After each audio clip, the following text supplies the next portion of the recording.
তো হ্যালো বন্ধুরা, তোমরা সবাই কেমন আছো? আমি ভালো আছি, আশা করি তোমরাও ভালো হবে। তো আমি আর একটা ভিডিও নিয়ে চলে এসেছি। এখানে আমার একমাত্র ননদের বার্থডে, উনি সবার বার্থডে সেলিব্রেট করে। তো আমি ভাবলাম এবার আমি একটু আলাদাভাবে একটু কিছু মানে ওনার বার্থডেতে করি, সেলিব্রেট করি। তো আমি এখানে নিজের খুরাপাতে আইডিয়া লাগাতে শুরু করে দিয়েছি, তোমরা পরে সেটা বুঝতে পারবে। আমি এখানে চিকেন নিয়ে চলে এসেছি।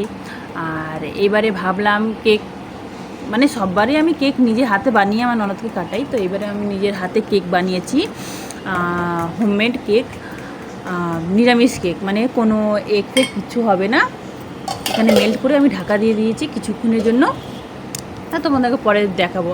এখানে আমি ভাজাভুজি কেটে নিয়েছি, 4 রকমের ভাজাভুজি রয়েছে। এক রকমের ভাজা আমি খুঁজে পাচ্ছিলাম না, সেটা নিজের আইডিয়াতেও কিছু লাগিয়েছি, 5 রকমের ভাজা হয়েছে। কেকটা তো তোমরা দেখেছো, আর কিছুক্ষণ রাখলে অলমোস্ট হয়ে যাবে। এখানে অর্ধেক ভাজা হয়ে গেছে, শুধু ভিন্ডিটা বাকি আছে, ওটা ভাজলেই হয়ে যাবে। এবার দেখো এখানে আমি সাজিয়ে দিয়েছি, আমার ননদ এখানে পড়ছে আর অবাক হয়ে গেছে যে আমি ওই জন্য রাত্রিবেলা মানে কিছু আওয়াজ হচ্ছিলো। দেখো না, অ্যাক্টিংটা দেখো কীরকম করছে। একটা কবিতা লিখেছিলাম আর নিজের হাতে গল্প করে আমি ওটা সাজিয়েছিলাম, পেপার কেটে কালারিং করে। দেখো বলছে যে নিশ্চয়ই আমি বুঝতে পেরেছি রাত্রিবেলা খুঁটির খুঁটির কী আওয়াজ হয়, ওই জন্য এই কারণেই হয়। বেলুনগুলো নিয়ে এসে এখানে সাজিয়েছি।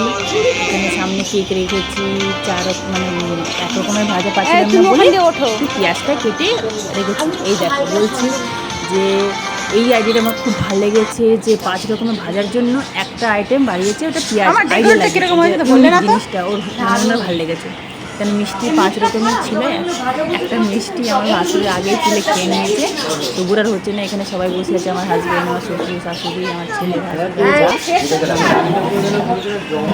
এই দেখো কাজু, জেমস আর জন্মদিন আর কেকটাও আর ডেকোরেশন আমার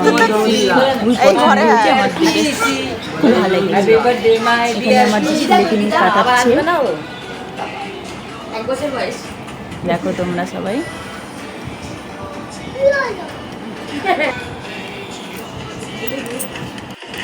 happy birthday to you, happy birthday বলছি আমি। কি হয়েছে?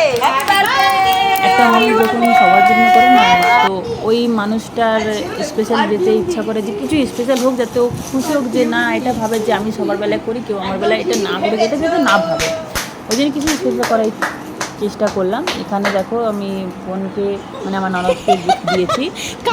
নিশ্চয়ই এটা যেই খুলেছে না, অবাক হয়ে গেছে। আমাকে পারফিউম এক্সপ্রেশনটা দেখো দিয়েছে। এখন দেখছি যে আমার টাইমের জ্ঞান নেই, আমি দুপুর 2টোর সময় ঘুম থেকে উঠি, ওই জন্য আমাকে ঘড়িটা দিয়েছে, যাতে আমি টাইমে দেখে আমি 6টার সময় উঠতে পারি, আমি টাইমে চলতে পারি।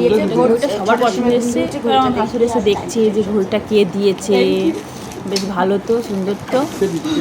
এখন অ্যাক্টিংটা দেখো শুধু, তোমরা এসে গড়াগড়ি খাবে অ্যাক্টিং দেখে। আমার ভাষা, এবার আমার শ্বশুর নিয়ে জিজ্ঞেস করছে এটা কত দাম, আর যা কিনছে গিফট পেপার সব বগলের মধ্যে দাবিয়ে নিয়েছে, বগলের মধ্যে রাখার কোথায় জায়গা নেই, বগলের মধ্যে দাবিয়ে নিয়েছে। আমি এখানে বলছি যে দেখো ও না, আমার বোনের ওটা তুলে তুলে আমার ছেলে খেয়ে নিচ্ছে। আমার অবস্থা তো খুবই খারাপ সেদিনকার, যেহেতু যে একা হাতে বাজার ঘাট করা, কাটাকুটি করা সব করেছি, কেন যাওয়া ছিল না। আর আমার সাথে একটু শরীর খারাপ বলে উনি রেস্ট করছিল।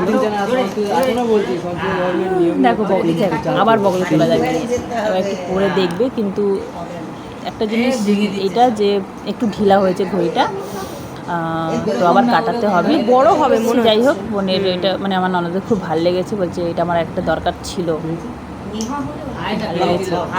আমি খুব খুশি। যে এখন অ্যাক্টিং দেখো সালমান খানের, বুঝতেই পারছো এটা কার অ্যাক্টিং, সালমান খানের অ্যাক্টিং।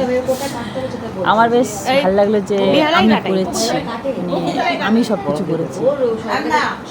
উনি হচ্ছে আমার লাইফে স্পেশাল, আমার ননদ। ঘুরতে গেলে আমার পুরো একটা বেশি। তুমি কতটা খুশি এখন অ্যাক্টিং দেখো, এত খুশি।